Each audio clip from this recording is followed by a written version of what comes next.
الرحمن الرحيم. الحمد لله رب العالمين، والصلاة والسلام على خاتم الأنبياء والمرسلين. أهدي إليكم بأسمى التهاني والتبريكات بمناسبة شهر رمضان المبارك، أعاده الله علينا وعليكم باليمن والخير، وتقبل الله طاعتكم.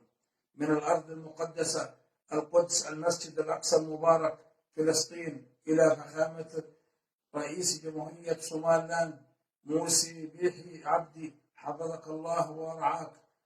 نحتسبك إن شاء الله من أهل الخير والكرم. أطلب من فخامتكم أن تفرجوا عن الصحفي الإعلامي عبد المالك موسي الوطون، المعتقل عندكم منذ سنة ونصف، وهو يعاني من أمراض عديدة لا أعلم ما هي، ولكنه مريض. أناشد فخامتكم من هذه الأرض المقدسة أن تفرج وتطلق سراحه في هذا الشهر المبارك، ونعلم أنكم خير من نناشدكم، وهو عمل إن شاء الله نحتسبه لوجه الله ومن أجل الله.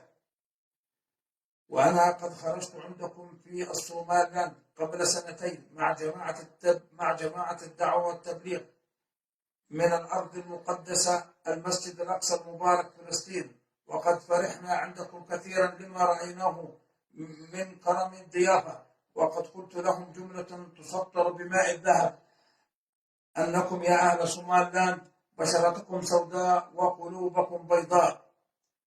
وقد شهد أهل الصوماليلاند لهذا الصحفي أنه محبا لله والوطن، وزكوه بالخير ومخلصا لأبناء جلدته.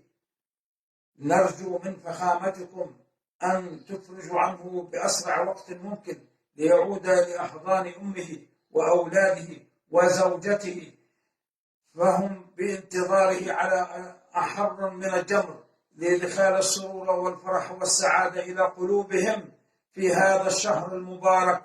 دمتم سندا للأمة والوطن، حفظكم الله ورعاكم، والسلام عليكم ورحمة الله وبركاته. وهذا سجل في يوم الاثنين في 4 من رمضان و27/4/2020. والسلام عليكم ورحمة الله وبركاته.